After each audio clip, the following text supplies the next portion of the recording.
دیکھیے کعبۃ اللہ یعنی مسجد الحرم کے کچھ امپورٹنٹ مقام ہیں جہاں پر دعاؤں کی بڑی مقبولیت ہوتی ہے.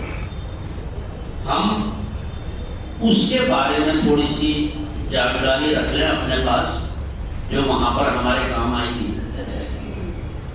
مسجد الحرم میں جیسے میرے ساتھی محمد سعادت علی صاحب نے آپ کو بتایا تھا کہ جب مسجد الحرم میں داخل ہوں تو اپنی نگاہوں کو نیچی کر کے داخل ہوں. اس طرح سے ایسے نظریں گھما کے داخل نہ ہوں. اس کا وجہ یہ ہے کہ اللہ تعالیٰ نے یہ وعدہ کیا ہے کہ کعبۃ اللہ پر پڑھنے والی پہلی نظر میں جو بھی دعا مانگو گے وہ قبول ہوگی. پہلی نظر میں جو بھی دعا مانگی جائے گی وہ قبول ہوگی. اللہ تعالیٰ نے آپ کو ایک بلینک چیک سائن کر کے دے دیا ہے, اس میں جو بھی رقم بھرو گے وہ آپ کا انکیش ہوگا. یہ اس پہلی نظر کا آپ کو بڑا احترام کرنا ہے. پہلی نظر کیا ہے کہ کعبۃ اللہ پر آپ کی نظر پڑی اور ہٹ گئی, پہلی نظر ختم. کعبۃ اللہ پر آپ کی نظر پڑی اور پلک جھپک گئی, پہلی نظر ختم. کعبۃ اللہ پر آپ کی نظر پڑی, آپ کے سامنے کوئی آ گیا, پہلی نظر ختم. اس پہلی نظر کا بڑا احترام کرنا ہے. سر جھکا کے بڑے ادب کے ساتھ مسجد الحرم میں داخل ہوں. جیسے ہی آپ مسجد الحرم میں داخل ہوں گے ایک اپنے آپ کو بہت بڑے صحن میں پائیں گے. یہ وہ صحن ہے جس میں جماعتیں بنتی ہیں, جس میں نماز پڑھی جاتی ہے. تھوڑا سا اور آگے جائیں گے تو وہاں آپ کو 3 سیڑھیاں ملیں گی. کچھ جگہوں پر آج بھی سیڑھیاں ہیں, کچھ جگہوں پر سلوپ بنا دیا گیا ہے. ان 3 سیڑھیوں سے جیسے ہی آپ نیچے اتریں گے تو اپنے آپ کو ایک بہت بڑی بارادری میں پائیں گے. اس میں کہیں بھی سائڈ میں کھڑے ہو جائیں, جیسے ہی نظر اٹھائیں گے سامنے کالے غلاف میں لپٹا ہوا کعبۃ اللہ آپ کو نظر آئے گا. اس کی طرف رخ کر کے ٹکٹکی لگا کے دیکھیں اور گڑ گڑا کے دعائیں مانگیں. اللہ تعالیٰ نے وعدہ کیا ہے کہ پہلی نظر میں مانگی گئی ہر دعا میں قبول کروں گا. خوب دعائیں کریں. ان دعاؤں سے فارغ ہونے کے بعد طواف کر لیا, صفا کر لیا, مروہ کر لیا, آپ نے سارے کام کر لیے. آپ کو ہم بتائیں گے کعبۃ اللہ کے کچھ امپورٹنٹ مقام. سب سے زیادہ امپورٹنٹ ہے یہ حصہ جہاں پر سنگ اسود لگا ہوا ہے. اس حصے کو کہا جاتا ہے رکن اسود. یہ وہ جگہ ہے جس کی سیدھ میں کھڑے ہو کے ہم طواف کی شروعات کرتے ہیں. ہری ٹیوب لائٹ اور اس کے بیچ میں کھڑے ہو کے ہم طواف کی شروعات کرتے ہیں. یہاں نیت کرتے ہیں طواف کی. یہ وہ جگہ ہے. دوسری سب سے امپورٹنٹ جگہ جہاں پر دعاؤں کی بڑی مقبولیت ہے وہ ہے ملتزم. یہ کعبۃ اللہ کا دروازہ اور یہ سنگ اسود کے بیچ کی یہ جو 3 فٹ کی جگہ ہے, کعبۃ اللہ کا دروازہ اور یہ سنگ اسود, اس کے بیچ کی جو یہ 3 فٹ کی جگہ ہے اسے ملتزم کہا جاتا ہے. اس سے لپٹ کر, اس سے چمٹ کر دعائیں مانگنے کی بڑی مقبولیت ہے.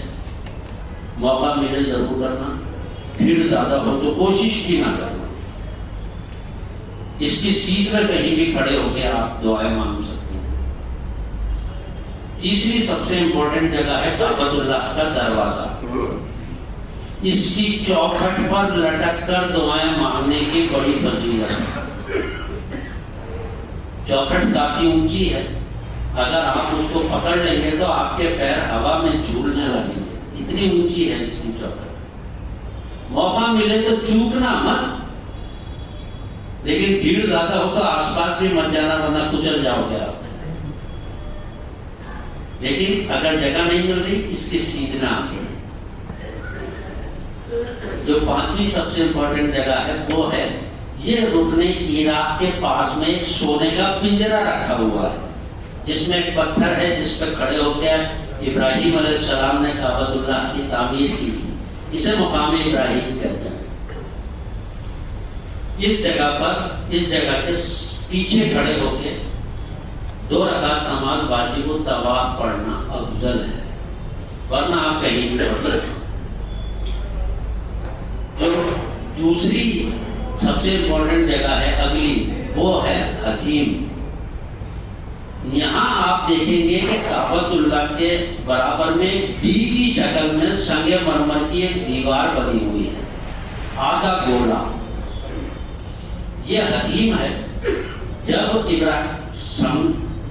کعبۃ اللہ کی تعمیر کئی بار ہوئی، پہلے فرشتوں نے کی، پھر آدم علیہ السلام نے کی، پھر نوح علیہ السلام نے کی، پھر شیش علیہ السلام نے کی۔ یہ مختلف ٹائم پر یہ کعبۃ اللہ کی ٹوٹتا رہا، اس کی تعمیر ہوتی رہی، اور سب سے آخر میں آپ صلی اللہ علیہ وسلم نے کی۔ جب آپ صلی اللہ علیہ وسلم کے زمانے میں قریش مکہ نے اس کعبۃ اللہ کی تعمیر کی، تو اللہ تعالیٰ نے ان کے ذہن میں یہ بات ڈال دی کہ اس میں وہ پیسہ کام میں لیا جائے گا جس میں بیاج شامل نہ ہو۔ حالانکہ مکہ میں بیاج حرام نہیں ہوا تھا، قریش مکہ بیاج کا بزنس کیا کرتے تھے، لیکن اللہ تعالیٰ نے ان کے دماغ میں یہ بات ڈال دی کہ اس میں جو پیسہ لگے گا وہ پاک صاف پیسہ ہو جس میں بیاج شامل نہ ہو۔ اب جب پیسہ اکٹھا کیا گیا تو فنڈ کم پڑ گیا، نہیں بن سکتا کعبۃ اللہ، تو پھر یہ جو جگہ ہے کعبۃ اللہ کے سائڈ کا حصہ، اس کو چھوڑ دیا گیا حتیم کو، ورنہ یہ جگہ پہلے کعبۃ اللہ میں شامل تھی۔ اس میں 2 نفل پڑھنے کا ثواب ایسا ہے جیسے آپ نے کعبۃ اللہ کے اندر 2 نفل پڑھی، کیونکہ یہ حتیم کعبۃ اللہ کے اندر شامل تھا۔ اور یہاں آپ دیکھیں گے کہ ایک برنالہ بنا ہوا ہے جس کا برسات کا پانی نیچے گرتا ہے۔ جہاں یہ پانی گرتا ہے اس جگہ پر حضرت اسماعیل علیہ السلام کا مصلی بستر تھا جہاں وہ اپنی نمازیں ادا کیا کرتے ہیں۔ تو موقع ملے تو حتیم میں 2 نفل کم سے کم ضرور پڑھ کے آنا۔ اگلی جو سب سے امپورٹنٹ جگہ ہے وہ ہے رکن یمنی۔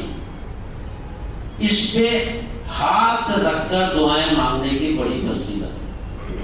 بوسہ نہیں لیا آپ صلی اللہ علیہ وسلم نے کبھی رکن یمنی کا، لیکن ہاتھ رکھا ہے ضرور۔ اس پہ ہاتھ رکھ کے دعائیں مانگنے کی بڑی فضیلت ہے۔ یہ رکن یمنی سنگ اسود کے پیچھے والی دیوار۔ ایک رکن یمنی سے رکن اسود کے بیچ میں جو جگہ ہے، یہاں نماز پڑھنے کی بڑی فضیلت ہے۔ آپ صلی اللہ علیہ وسلم جب تک مکہ میں تھے کعبۃ اللہ کی طرف رخ کر کے نمازیں پڑھنے کی اجازت نہیں تھی، مسجد الاقصی کی طرف۔ پہلے ہمارا قبلہ مسجد اقصی ہوا کرتا تھا، اس طرف رخ کر کے نمازیں پڑھنے کی اجازت تھی۔ آپ صلی اللہ علیہ وسلم کو کعبۃ اللہ سے بڑی محبت تھی۔ آپ جب بھی نماز پڑھتے تھے تو ماں بہن رکنین، ان دونوں رکنوں کے بیچ میں کھڑے ہو کے کہیں آپ نماز پڑھتے تھے۔ رخ بھی کعبۃ اللہ کی طرف ہوتا تھا اور بیت المقدس بھی، رخ بھی بیت المقدس کی طرف ہوتا تھا اور کعبۃ اللہ کے سامنے آ جایا کرتا تھا۔ کوشش کریں کہ اپنی نمازی جہاں کہیں ادا کریں، کیا پتہ آپ کا سر اس مقام پر لگ جائے جہاں پیارے نبی محمد رسول اللہ صلی اللہ علیہ وسلم کا سجدہ مبارک ہوا ہو۔ کوشش کریں۔ ایک جو سب سے امپورٹنٹ جگہ ہے وہاں کی میں بتا دوں، جب آپ کا طواف مکمل ہو جائے گا، 2 رکعت نماز واجب الطواف آپ نے ادا کر لی، اس کے بعد پیچھے جا کے آب زمزم پی لیا۔ آب زمزم پینے کے بعد آپ صفا مروہ کی سعی کرنے کے لیے جاتے ہیں۔ سب سے پہلے آپ صفا پہاڑی پر جائیں گے، یہاں آپ نیت کرتے ہیں صفا مروہ کی سعی کی کہ اے اللہ میں صفا مروہ کی سعی کی شروعات کر رہا ہوں، اسے میرے لیے آسان فرما اور اپنی رحمت میں قبول فرما۔ بورڈ لگا ہوا ہے وہاں پر جبل صفا، جبل کہتے ہیں پہاڑی کو، جبل صفا ایک بورڈ لگا ہے، صفا پہاڑی پر جانا ہے۔ یہ بھی بڑی مقبولیت کا مقام ہے. صفا پہاڑی پر کھڑے ہو کے کعبۃ اللہ کی طرف رخ کر کے نیت صفا مروہ کی نیت کرنے سے پہلے صفا پہاڑی پر کھڑے ہو کعبۃ اللہ کی طرف رخ کر کے خوب دعائیں مانگی. یہ وہ جگہ ہے جہاں آپ صلی اللہ علیہ وسلم نے دعا مانگی تھی جو 24 گھنٹے کے اندر اندر اللہ تعالیٰ نے پوری کی تھی. جب آپ صلی اللہ علیہ وسلم پر قریش مکہ اپنا تشدد بڑھاتے رہے بہت ان کو تکلیفیں پہنچائیں تو یہاں کھڑے ہو کے آپ صلی اللہ علیہ وسلم نے دعا کی کہ اے اللہ ابو جہل یا عمر بن خطاب ان دونوں میں سے کسی ایک کو مسلمان کر دے, جسے تو پسند کرے کسی ایک کو مسلمان کر دے تاکہ میرے اس پروگرام کو کچھ طاقت ملے, میرے اس پروجیکٹ کو کچھ جان آئے. بہت پریشان کر رکھا ہے لوگوں نے. یہ دعا مانگے ہوئے 24 گھنٹے نہیں ہوئے تھے. حضرت عمر بن خطاب آپ صلی اللہ علیہ وسلم کے پاس آئے, ان سے بیعت کی. یہ وہ مقام ہے جہاں اللہ تعالیٰ نے آپ صلی اللہ علیہ وسلم کی دعا قبول کی تھی, صفا پہاڑی. یہاں کھڑے ہو کے آپ دعا کریں, آپ صلی اللہ علیہ وسلم کا واسطہ دیں کہ اے اللہ جس طرح آپ نے میرے نبی محمد رسول اللہ صلی اللہ علیہ وسلم کی دعا قبول کی تھی, وہاں میری بھی دعا قبول کر. بڑی مقبولیت کی جگہ. میں ایک بار پھر آپ لوگوں سے گزارش کرتا ہوں, دعا کرتا ہوں کہ اللہ تعالیٰ آپ کا حج آسان کرے اور اپنی رحمت میں قبول کرے. اور آپ لوگوں سے بھی گزارش کرتا ہوں کہ مجھے بھی اپنی دعاؤں میں یاد رکھیے گا, بڑا گناہگار اور بندہ ہوں. ربنا تقبل منا انک انت السمیع العلیم وتب علینا انک انت التواب الرحیم وآخر دعوانا الحمد للہ رب العالمین.